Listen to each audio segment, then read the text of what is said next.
Ce week-end, on est à Lorient, en Bretagne, et on repart sur une nouvelle mission déjà. Il y a beaucoup d'activités pour le public, et bien sûr, pour accueillir les gens dans les ateliers, dans les conférences, dans les visites du bateau. L'expédition Trek, elle est singulière parce qu'en fait, on va avoir une seule même équipe globale qui va à la fois échantillonner, étudier la biodiversité dans la mer et la pollution dans la mer, et en même temps, on aura des équipes à terre qui vont longer en même temps que la golette Tara en mer, les côtes européennes, pour échantillonner la même chose, mais à terre. On commence les prélèvements en Bretagne à Roscoff et après on va faire un tour de la mer Baltique. Ensuite on va en Norvège et on fait un tour des îles Britanniques et après on va en Méditerranée, donc tout en prélevant dans le Pays Basque, Bilbao, Portugal, et après le bateau fait route vers Lyon. Quand on est comme ça sur le départ, en fait, c'est un peu effervescent, il y a tout qui se passe en même temps. En tant que marin sur Tara, on fait pas que notre travail de marin, ça touche à plein de domaines, on embarque avec des chercheurs, journalistes, artistes, ingénieurs océano, c'est plein de corps de métiers qui travaillent ensemble. Et en fait, c'est une routine qui est hors norme Tara.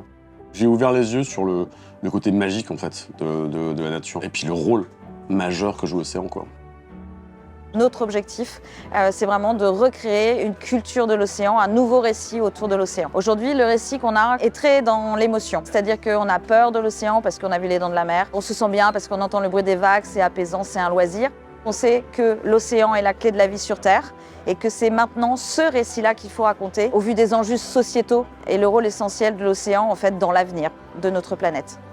Un de nos challenges en termes de sensibilisation, c'est d'essayer de parler de tout ce qui est invisible. Les planctons, les virus, les bactéries, tous ensemble en fait ont une importance énorme pour la santé de la planète et donc pour la santé humaine. Donc l'idée, ça va être de révéler tout ce monde invisible et comprendre en fait les pressions auxquelles ils sont soumis, donc que ce soit vraiment les pollutions ou même dans le contexte global du changement climatique.